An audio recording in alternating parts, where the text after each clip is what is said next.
capabilities. They've gone back in time and they've been able to manipulate series of historical events to bring us to where we are now, to where we are asking for somebody to come in and save us. And they're already here. And if we ask, because of our free will, will you please save us, well, then we've asked for it. And we've gotten exactly what it is that we deserved, because we didn't take responsibility as a race to fix our own problems and to deal with our own problems. We kept looking outside of ourselves. And, you know, this is why the Andromedans are so strong about us growing up and really taking responsibility for it. Now, how many human beings is the Andromeda Council in contact with on Earth? I remember you saying at one time 4. To my knowledge, they're in contact with 4. Beyond that, I don't know. I don't know if there are more, if there are going to be more.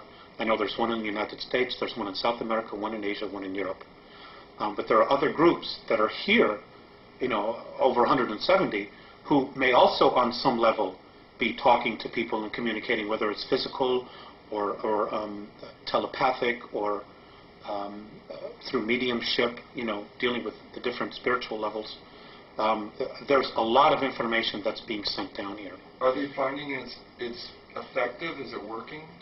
To a degree, it's not working as quickly as they want, simply because most people are incredibly apathetic. They're stuck in their 9 to 5. I have to make my mortgage payment. My kids got to get to school in the morning, and I don't give a damn about anything else. And unfortunately, that isn't going to work. It isn't going to save you. It isn't going to protect you. There's so much more going on here, you know, and we are just one small part of this whole picture that's going on, and we have to wake up. Period. Now, one of your contacts is a 4-foot, 11-inch light blue-skinned being called Theseus. That's correct. Please describe his or her personality in detail. Theseus, well, he's very serious.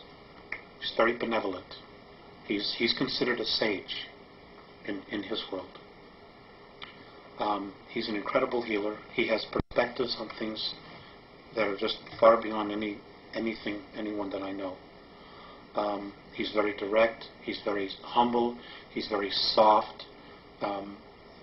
He's very direct. And when he moves into a room, like when I've walked with him or walked with the others, and we walk into rooms or different areas of motherships and the ships, energy changes. People, of course, they're very in touch with energy themselves. They instantly turn and they acknowledge him, and they bow. I guess he would be considered an Ishwish, or a Yahweh, an Admiral, or I don't want to use the word God. An elder. An elder, you know, of tremendous of wisdom and insight. And but they take very seriously what is going on here, and the manipulations, the things that the Greys, the Orions, and the reptilians are doing here. They're appalled with what's going on here. The other one is Morane. Well, let me get to Morane in a second here. You mentioned directness twice. With that in mind, what was the most memorable interaction you have shared with Theseus? They're all memorable. But I guess the single most, well, there's been 2, one that just occurred. But prior to that, the single most important one was I had just had a contact, and we had spent about an hour or so together, and I was very depressed, very sad. And as I'm leaving the ship, I was crying, and I turned around and I looked at him.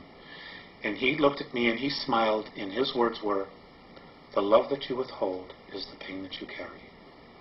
That's been the most memorable one, only because of what that particular statement entails. When we leave our physical form, and you know what many of the Catholicisms teach, you know, you're judged by God. It just simply isn't true. We judge ourselves.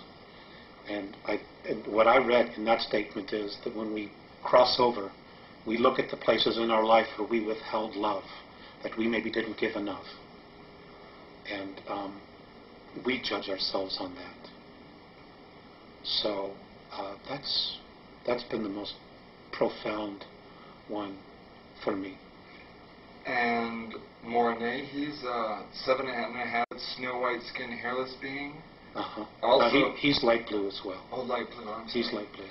Can you describe his or her? Oh, he. Can you describe his personality then in detail? He's serious, but he also has a really good sense of humor.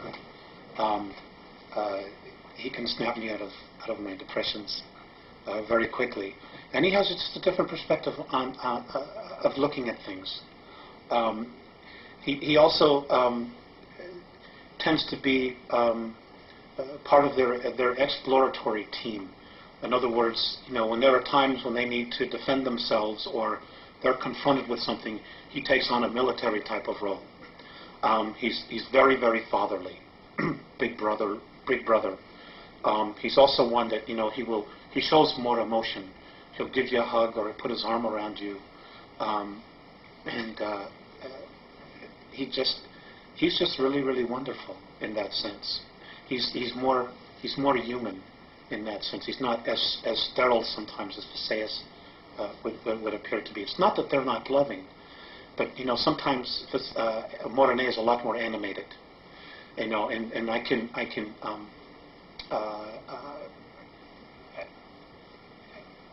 relate more to him, and I think he can relate more to the emotions that we experience here, the tremendous extremes that we experience. I think he's a little bit more in touch with that, than maybe sometimes Visayas appears to be. Now, let me ask you, what was the most memorable experience you've had with Morane?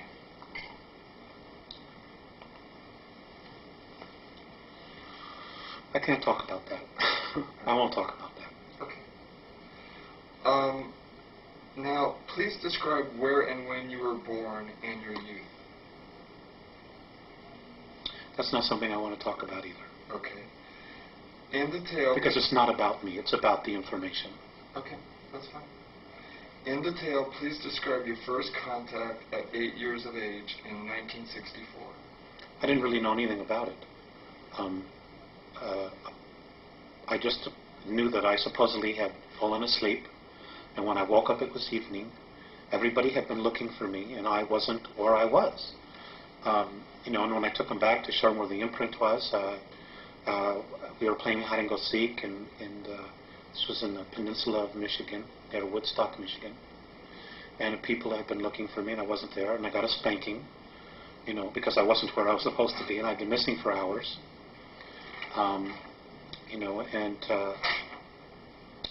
didn't really know what had occurred until the second contact, which was at age 14, where I was told what had happened, that they had given me a physical, they had given me a suggestion to forget because of my family members just simply wouldn't understand.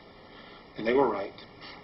They were very right about that. Why was the physical necessary? Well, they do that all the time. They do that to everybody, to make sure that you're physically fit, because they genuinely care about your physical health. And if there are problems, they want to make us aware of it and maybe offer a suggestion, like maybe you shouldn't do this, you shouldn't do that. Some people are even experiencing healings. And it's just a genuine caring for, of acknowledging who you are, not only on a physical level, but on a spiritual level. Now, at age 14, what was the nature of that contact? I was taken out of bed, and I woke up and I was on a table in a room, and this was my first introduction to Visayas and Morane, at least conscious introduction. And they were looking down, and I did, on a soul level, experience a recognition. There was no fear whatsoever. And we talked, and they showed me some things about my physical self. They also gave me a ball which recorded my entire energy field, who I was, who I've been in past lives. And as it was recording this, I could see all these different images of who I'd been going across the screen. And they saved this, and this was put into the computer so that they would contact me and could contact me no matter where they were at any particular time that they need to. I was asked if I wanted to help them. I agreed to do this, although at the time I didn't know exactly what it would entail. I had, at any time, the choice to say no more, but it's been an incredible experience for me. Alex, I presume